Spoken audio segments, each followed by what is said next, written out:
Fala aí, torcedor do nosso canal Total Futebol, trazendo mais um vídeo aqui no nosso canal. E nesse vídeo para falar da partida entre Cruzeiro e Santos, partida que aconteceu no Morumbi. Santos venceu por 2-1, gols do Guilherme e o Cabadeiro. O gol do Cruzeiro marcado pelo Fabrício Bruno. Mas na partida teve uma reclamação muito grande. E na minha opinião, reclamação com motivo do Cruzeiro, porque o Cruzeiro fez um gol, só que o árbitro de vídeo deu uma falta do Matheus Pereira. Mas o Matheus Pereira na realidade não fez nada, pessoal, não foi nada, tocou na bola. E ali deram falta e tiraram o gol do Cruzeiro. Vamos ver aí o que os comentaristas falaram, mas antes quero convidar você que ainda não é inscrito no nosso canal. Se inscreva, ative o sininho das notificações. Tudo do Cruzeiro você encontra aqui no nosso canal Total Futebol. Vamos aí para o vídeo e logo depois eu trago a classificação atualizada após os jogos deste domingo. Vem pra cá, deita aqui no divã do HG e vamos trocar uma ideia sobre essa derrota do Cruzeiro pro Santos aí. Aliás, surpreendente, né?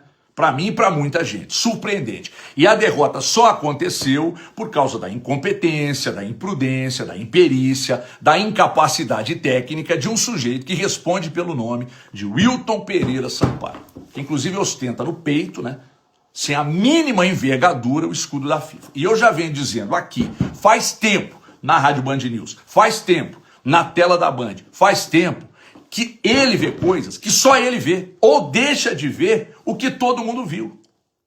Peguei agora 6h30 de estrada, peguei um acidente, inclusive chegando em casa, e fiquei um tempo parado ali na rodovia, 6h30 de estrada, portanto eu não vi o jogo do Atlético, eu só ouvi, né, de acordo que ia dando sinal na estrada, você põe no YouTube ali, vai vendo, e aliás, vai ouvindo e tal, e o do Cruzeiro também não. Aí cheguei em casa agora e fui para os melhores momentos. Eu percebi que o Cruzeiro teve um volume para ganhar e bem, mas na construção da vitória vem a covardia da arbitragem, a covardia do Wilton Pereira Sampaio e a inoperância dessa desgraça desse VAR aí. Aliás, antes de falar desse lance especificamente, só um outro lance que me chamou a atenção, vendo os melhores momentos ali, de um cartão amarelo para o Kaique. 12 minutos do segundo tempo, num lance em que ele só toca a bola, aí vai o Wilton Pereira Sampaio e mete cartão nele, né? Então um erro grotesco, e aí depois outro erro grotesco, nojento da arbitragem, o sujeito vai até o VAR, assiste a caceta do lance, briga com a imagem, volta para o campo e anula um gol absolutamente legal. Ah, mas você não respeita o Santos? Eu respeito. Aliás, se tem uma coisa que ninguém nunca pode me cobrar é de ter desrespeitado alguma instituição, né? Então isso aí não me pega, não vem com essa que não pega. O Cruzeiro vai lá e faz 2-1, aí em tese o Santos sairia, né, para tentar buscar o empate, então abriria espaço, que é o que o Cruzeiro mais quer, e fatalmente tomaria mais. Só que aconteceu a virada do Santos, que ficou manchada pelo erro absurdo do senhor Wilton Péssimo Pereira Sampaio. Aliás, o craque do jogo, tá? O craque do jogo. Então, ó, parabéns, Wilton Pereira Sampaio. Você conseguiu, mais uma vez, virar notícia. Pela soberba dentro de campo, né? Você não gosta nem de ouvir os jogadores, pela soberba dentro de campo e pela incapacidade de analisar um lance legal que geraria o segundo gol de quem foi melhor no jogo. Tem quem goste e apoie suas péssimas arbitragens, que inclusive estão abaixo da média do que se apita no Brasil. Então, Wilton Pereira Sampaio, para fechar o vídeo, você é péssimo dos péssimos. Eu acho isso que já faz tempo. Um abraço. O VAR ser chamado nesse tipo de lance aqui do gol do Cruzeiro que foi anulado, pra mim é um absurdo. E não que o lance não seja discutível, pra mim há uma discussão aqui. Eu tenho uma certa dúvida, assim, no meu modo de enxergar futebol, no jeito que eu goste que a arbitragem apite o jogo, pra mim isso aqui não é falta. Há um contato, mas eu não tenho a certeza, eu não sei se esse contato é o suficiente para derrubar o Zé Rafael. Muito menos pro Zé Rafael ter dado um saltinho desse jeito que ele deu. Para mim, sempre a reação do jogador que está sofrendo a falta diz muito sobre o que foi o lance. Não que não tenha acontecido contato, é óbvio que aconteceu. O Matheus Pereira em momento algum acerta a bola, só que Pra mim, nem todo contato é faltoso. Eu imagino que esse contato seria faltoso pelo movimento que faz a perna do Matheus Pereira, seria se ele arrastasse a perna do Zé Rafael. A perna do Zé Rafael teria que ir para trás, mas o Matheus Pereira faz esse movimento de arrastar o pé e o Zé Rafael faz é saltar. Então pra mim não faz o menor sentido. Pior de tudo é como eu tô falando aqui, o VAR é muito mal utilizado no Brasil. O Wilton Pereira Sampaio tá de frente pro lance, ele viu tudo, ele enxergou tudo, ele interpretou como não falta, mas o VAR o obrigou a reavaliar o lance, o obrigou a reapitar o lance. Aí o cara já vai pressionado a reverter a decisão e foi o que aconteceu e na minha opinião o Cruzeiro foi prejudicado. Palavras muito duras do Cássio ao falar sobre a falta marcada do Matheus Pereira em cima do Zé Rafael, que anulou o que seria o segundo gol, né? O gol de 2-1 do Cruzeiro sobre o Santos, né? E logo em seguida o Santos fez 2-1 e venceu o jogo. Cássio afirmou, né, cara, que o Cruzeiro teve de jogar contra 12, o árbitro e o time do Santos. O Santos venceu o jogo, é o Neymar, né, cara? Ganhou a camisa do Cruzeiro. E aí você confere esse lance aí, né, cara? Que foi marcada a falta em cima do Zé Rafael e foi anulada. O gol, o árbitro de campo é o Wilton Sampaio e o árbitro de vídeo é Bruno Mota Correia, do Rio de Janeiro.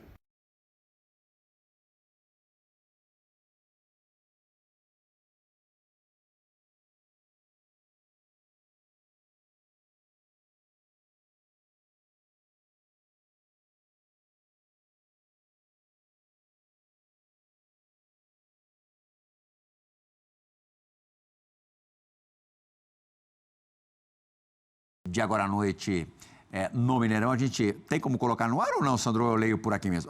Eu leio. Ok. Fala-se em campeonato competitivo, mas a única coisa que semana após semana se repete são os erros incompreensíveis. CBF, vamos tentar instruir os senhores do apito, vamos colocar gente profissional sem interesses na sala do VAR. Não queiram ser os protagonistas, exatamente o que eu acabei de falar. Sejam apenas competentes. E aí, lista as partidas em que o Cruzeiro teria sido prejudicado pela arbitragem contra o Internacional, contra o Atlético Mineiro, no Clássico Mineiro, contra o Vitória em Salvador e hoje diante do Santos. Dentro do campo, o árbitro não marcou a falta.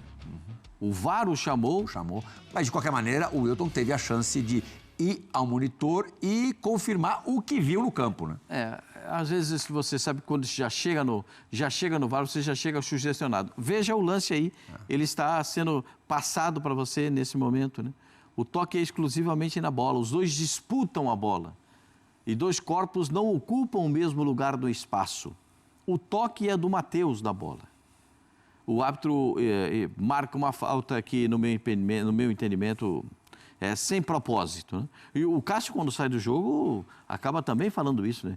O jogo já é difícil, né? Ter que jogar contra a arbitragem fica muito pior. E aí é o sentimento do jogador dentro do campo. Hoje foi líder do Campeonato Brasileiro, o Neymar foi competitivo contra o Cruzeiro, vice-líder do Campeonato Brasileiro. E o Santos venceu esses dois jogos. E até na partida recente que o Santos perdeu contra o Inter, ele também foi competitivo. Agora ele vai ter um intervalo aí de uma semana que também é importante para não acontecer o que aconteceu no Campeonato Paulista. Quando ele fez aqueles jogos todos em sequência e ficou fora da semifinal. E ele está com 2 cartões, ou seja, daqui a algum tempo ele vai obrigatoriamente... Mas era fundamental que ele ficasse para o jogo contra o Vasco, que é duelo direto ali na parte de baixo da tabela. Mas eu acho que esse tempo passou, Bruno. O tempo do tanto que a corda foi esticada no Campeonato Paulista, eu acho que ele também queria provar algumas coisas para ele mesmo.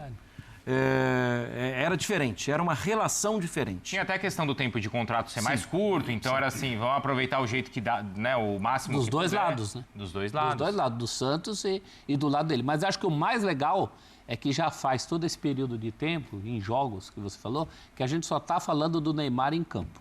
Cessou o extra-campo, aquela badalação, aquele barulho. Eu acho que a última rateada dele, que a opinião pública em geral nem considerou rateada, mas eu achei meio esquisito, quando falaram que o Ancelotti estava assistindo o jogo contra o Juventude, Agora no Morumbi. Ele deu uma risadinha e falou, não tenho que provar mais nada para ninguém. Tem sim, Neymar. Tem que provar que você fisicamente pode jogar uma sequência de partidas. A gente nunca discutiu a relação do Neymar com a bola. Mas agora, com esses 6 jogos, ele já provou? Eu acho que é uma amostragem ainda. bastante interessante. O Calçari acabou de falar, para quem jogou 20 e pouco da Copa do Mundo para cá, meia dúzia de jogos é lucro. Mas eu fico temendo, sabe aquela coisa de quando você está no trânsito e fala assim, o trânsito está andando, hein? Aí daqui a pouco você volta para o volante e para. Eu prefiro saudar essa amostragem, mas não tê-la ainda como Ele não definitiva. teria que provar nada se ele estivesse jogando normalmente, uma quantidade boa de partidas, bem tecnicamente, perto do que ele pode render, aí ele já está provando. Não precisa aumentar esse nível, né, da capacidade dele de mostrar o futebol. Agora, na situação que ele se encontra, em que a gente está aqui comemorando 6 partidas seguidas, ele precisa provar.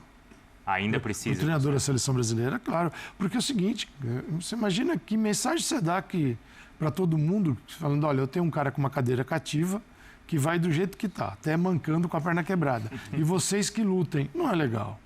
Não é legal. Mas foi praticamente isso que o Rodrigo Caetano falou aqui, não foi? Quer dizer, não com a perna quebrada, mas que... Não dá certo. Mas que a seleção... Isso não dá certo porque a gente já viu. A gente já tem certeza que não dá certo. O Dorival, ele até caiu por conta disso. O Dorival falou que tinha montado a seleção para o Neymar. Por ele. Esperando o Neymar. Assim, ele falou isso numa entrevista. Falou? E isso, cara, aí eu falo pro Breler que tá ali, jogador de seleção, desculpa, mas agora me perdoa, mas o cara não vem. Então, você se vira aí. Já não é assim.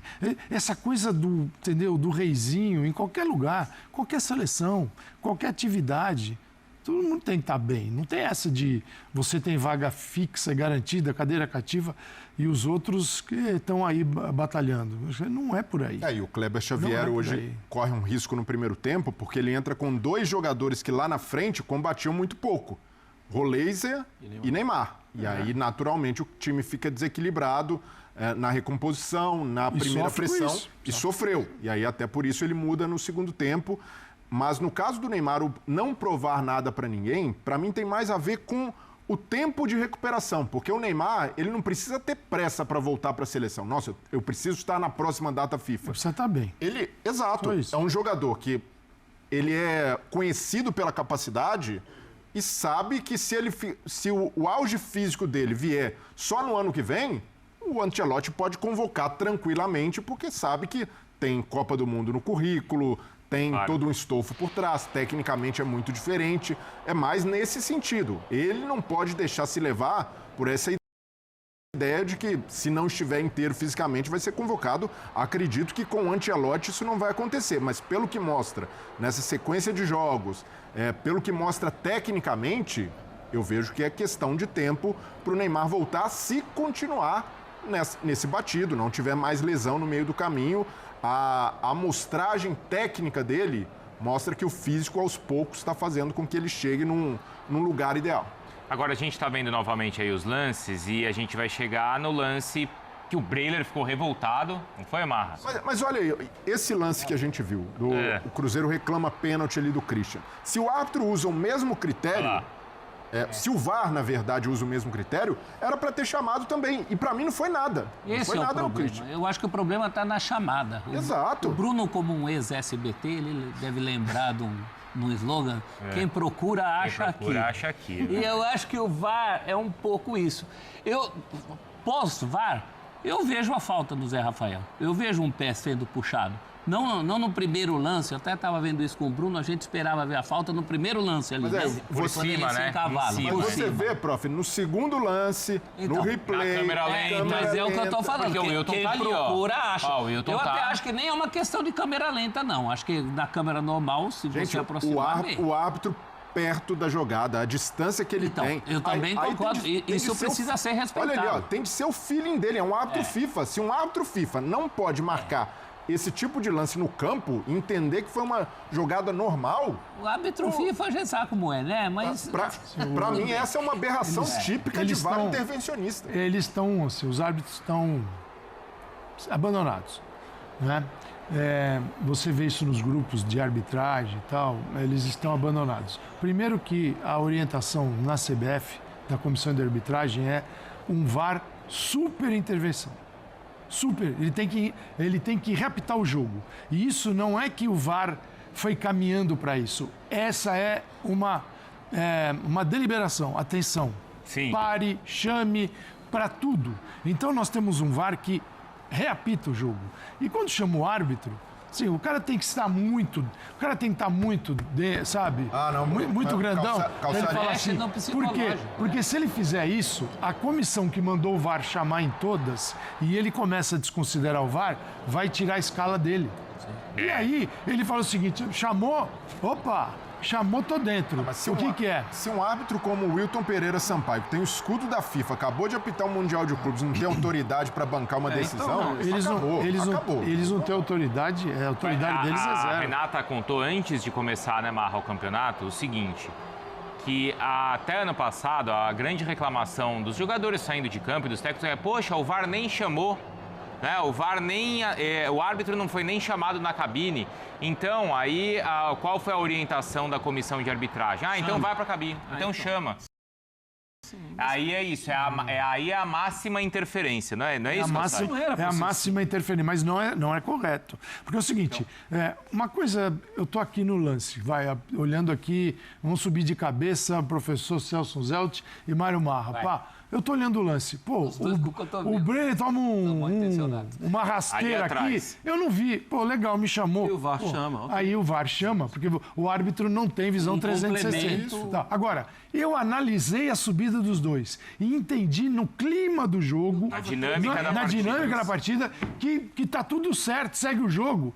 Aí você tem algo que é gelado, lá de cima, fora do contexto do jogo, eles ficam CBF, então eles estão totalmente fora, né? E aí você vai analisar o outro jogo, que é o jogo da câmera, do VAR. Virtual. O virtual. E que deve te auxiliar. Porém, ele não pode apitar o jogo e apenas o que está sendo feito é passar instruções do VAR para o árbitro. Agora é isso, agora é aquilo, agora é aquele outro. Quando foi a última vez que você viu um árbitro ser chamado e falar assim, desculpa, mas... tem tempo. Ó, sabe por quê? Eu aqui, a minha decisão dentro de campo. Todos mudam. Com medo do quê? Chamou, a CBF manda chamar, eu não vou contra. Pode ser FIFA, ter escudo de onde você quiser. O cara pega, mesmo que você traz um cara de fora e fala assim, eu não estou nem aí para essa história. Porque aí a gente vai discutir estilos de arbitragem. É isso. Um árbitro que deixa a bola, deixa o lance rolar um pouco mais. Não, foi jogo duro, não foi falta. E o outro árbitro que pensa, não, isso é falta, não pode nem encostar. Até se ele tivesse marcado no campo, seria aceitável, critério. Aceitável. Mas quando você tem alguém chamando o tempo inteiro, esse alguém, ele tem métodos, critérios de arbitragem, obviamente, né, na maioria das vezes, diferentes do árbitro que está apitando. Então, ele deixa de apitar. O que está apitando deixa de apitar, porque o outro que está na cabine ou que está na CBF, ele vai cuidar do jogo. Então, assim, eu acho o lance uma disputa dura pelo espaço para a retomada da posse da bola. O Cruzeiro estava tentando sair, perde a bola, o Santos começa a tentar sair, o Matheus Pereira tem que ir duro, ele tem que ir duro e, para mim, ele ganha a bola. E aí o Wilton vê isso acontecer e depois ele vai correr atrás da opinião dele, para mim, de forma equivocada. Marra, e até para ser intervencionista, o VAR precisa ter critério. Porque se fosse para ter o critério de encostou é falta, de novo, toda hora é falta. Teria de ter marcado pelo menos 2 pênaltis na partida. Teve o lance do Christian no primeiro tempo, em que é uma jogada até parecida, o Guilherme chega ali na bola, tem uma resvalada no pé do Kaique, nada. Então, gente, o VAR, a gente normalizar isso, só porque a CBF definiu que é para intervir, porque os atletas choraram demais e agora toma, isso daí não pode ser aceito. É o típico lance que o Cruzeiro vai reclamar e a CBF vai ter de receber lá para tomar cafezinho e falar, olha, de fato, erramos porque não tivemos critério. Amanhã a comissão... O VAR foi intervencionista e não teve critério na mesma partida, não é nem de um jogo para o outro. A comissão dos notáveis amanhã vai apoiar tudo. Eu nunca vi notáveis, mas você já sabe o que eles vão falar, né? Eles vão apoiar tudo que foi feito. Então não serve para nada a comissão e nem os notáveis estão... Eu sei que são lances diferentes, não são lances iguais, porque não existem lances iguais. Não tem, para mim não existe. Mas qual foi a grande polêmica do ano, para alguns, o maior escândalo da história do VAR? Aconteceu num jogo entre Palmeiras e São Paulo, certo? Na semifinal do Campeonato Paulista. Vitor Roque. Que o árbitro de campo vai lá, na mesma distância, no mesmo calor da partida, no mesmo ambiente, decide marcar o pênalti. E o VAR, nesse ambiente fechado, analisa e fala assim, prefiro manter a decisão de campo. Ao contrário do que foi feito hoje, a gente está reclamando aqui. Então, naquele momento, o VAR não estava certo em deixar ali era erro. acontecer? Mas Ali era erro. só lembra que Aqui não. aquele VAR tem outra orientação, tá? Qual era aquela No Paulista. Da CBF Então, é uma. mas aquela não da era a orientação certa e essa não é a orientação Comissão errada? de arbitragem de São Paulo é uma, comissão de arbitragem da CBF é outra, e isso só piora, porque aí são os mesmos caras que apitam, Sim. cada hora tem uma... Mas e a gente quando ele não vai está falando apitar... que essa orientação do brasileiro é errada? É então ali errada. acertou. É errada. Você tem que escapar, assim, algo que escape e seja gritante na visão do árbitro. Sim. Então, assim, uma dividida, se o árbitro julgou que ela foi normal, segue o jogo. Porque, imagina uma coisa, cara, se o VAR for analisar cada dividida no campo, claro que essa daí gerou um gol, então é passível de análise. Sim, sim. Mas vai ser impossível. Mas é deliberado. Então a gente teria que conversar com o presidente da CBF e falar assim, dá para dar uma mãozinha, que o negócio tá... Vocês perderam a mão. Mas, vamos ver, porque é o seguinte, também o Cartola, o dirigente, reclama quando o VAR chama, quando o VAR não chama. Isso. Quando o VAR... Então, eles Quando não... é contra o time dele, ele vai reclamar. Eles só estão felizes Esse é o quando é, problema. quando é favorável. Não é? Então, cara, assim, problema é esse. essa galera não ajuda também. Agora, esse negócio de determinação, que até entendo que as determinações tenham surgido numa boa vontade de aperfeiçoar, mas elas mais atrapalham do que ajudam, né? E a Inglaterra usa outra e cada um Então, usa... são determinações a bel prazer de federações de cada uma. diferentes. O caso da mão na bola e bola na mão era uma coisa muito mais simples na história do futebol. Sim. Se discutia muito menos isso do que as determinações. O Calçade lembra que bola na mão na bola, você resolvia em 2 linhas. Agora vocês têm páginas de determinação. E era assim, né? Se o jogador Agora, teve a intenção ou não. O que às vezes é difícil de A julgar. gente né? também está falando num intervalo curto de tempo, e não estou falando em erro ou acerto, mas estou falando de lances grandes, de jogos grandes e lances polêmicos envolvendo o Wilton, que é um árbitro importante. A fase não está boa para ele, prof? Eu acho que não é só fase, né? Eu acho que é o jeito que ele vê a vida. Eu acho que é o jeito que o Wilton vê a vida. É uma caixinha de surpresa. Mas e no Mundial? No Mundial ele foi bem. É que nem o Abel, né? Parece que esse ambiente... Mundial, todo mundo estava bem no Mundial. Na de Copa cabeça. mesmo, né? Mas Na Copa. Exato, o ambiente... Na Copa há controvérsias, né? na Os Copa ingleses não acham isso. Mas o ambiente interfere muito. Então é um problema nosso. Se há reclamação. Não é? É isso? Mas ainda assim, Bruno, eu sei que o ecossistema não ajuda, os jogadores não ajudam, dirigentes muito menos, torcedores, idem, mas o árbitro precisa ter o mínimo de personalidade, sobretudo um árbitro experiente com a chancela do Wilton, para bancar suas decisões. E aí é o bom senso mínimo, não estamos pedindo nada fora de série. Se o Wilton tivesse marcado no campo a falta, a gente não estaria debatendo aqui. A gente estaria, ok, foi uma decisão dele, a gente... o Marra pode achar que foi falta, eu não, mas ele marcou no campo como deve ser feito. Agora, se o VAR decide rasgar o protocolo com que se acostumou a arbitragem brasileira desde o início, desde a implementação aqui, e mudar radicalmente para uma postura intervencionista, esse ecossistema vai ficar pior. Porque daqui a pouco muda o critério de novo... estão chiando demais que é intervencionista, a gente vai voltar para o modo antigo. Então, por isso é preciso que os árbitros de campo tenham personalidade, batam no peito e banquem suas decisões. É pedir demais no geral, né? Porque é uma exposição muito grande. Uma exposição que acaba achando pelo novo. Eu, por exemplo, vi o pezinho pegando o outro pezinho. Sim. Então, o cara titubeia, o cara é humano, né? É complicado. O ideal era não chamá-lo para isso. Sim. Não expô-lo dessa maneira. Até porque ele viu... Vamos expor quando temos que expor. A dividida no campo, que ele tem um ângulo, o árbitro tem um ângulo de visão desse fato que ninguém tem. Nem o VAR. E o timing, né? Ninguém. Porque assim, a análise dele foi de um ângulo que o VAR não consegue mostrar. Mas uma coisa... E aí o VAR prova para ele que ele que está errado. Estou falando desse caso específico. Sim. Existem outros que têm Pô, o cara entra com a trava de chuteira na canela do outro. vezes Aquele não dá lance do pra Memphis ver. lá, É. do Palmeiras. Gustavo que Gomes. arrancou um pedaço da meia, um risco na canela, você fala... não é que nada aconteceu, não é uma opção. Aconteceu alguma coisa. Mas esse lance aqui é um lance que ele viu Mas ali. não segue. foi falta? Esse lance aqui, eu não vejo um contato para você chamar de falta, Tá. de intervenção no gol, de tornar o gol ilegal. Se ele fosse um pouco maior, eu poderia te dizer na mesma jogada, olha, para mim isso interfere. Eu não vejo. Agora, eu não vejo pelo que a gente tem disponível. E o Wilton também não viu, né? Eu não vejo Estava muito perto do lance. pelas imagens do VAR, que o VAR ofereceu assim, não vejo nada Tem um gritante. tranquinho no Zé Rafael, que isso daí faz parte do acontece o jogo inteiro e é normal. E o Zé Rafael já... Ele tem que dar o tranco. Ele tem que e proteger. o Zé até porque o Matheus Pereira é um jogador franzino, né? Mas Se ele eu não- nem não daria chegar com falta mais pelo força. tranco, daria pelo pé que fica depois. Não, mas, pois é. Pra você foi falta, Prof. Pra mim foi falta no segundo momento. Não onde a gente procurou, porque na hora que o VAR chama, A gente procurou você em pensa que é cima. no tranco. Mas na velocidade normal é muito difícil de Então, enxergar pra a falta. você, o nisso. gol foi bem anulado, Prof. Olha onde ele está, teve a gente. É falta? anulado por vias tortas. Olha onde ele Mas está. aí foi bem anulado, Olha onde então. o árbitro está. O árbitro está num campo Eu, de se visão estivesse no VAR, maravilhoso. não chamaria. Não chamaria. Eu deixaria na mão do árbitro. E se você tivesse Ele não é- no campo... Se eu fosse o árbitro? É. Mas se fosse na... Se eu fosse o árbitro, eu daria falta na hora.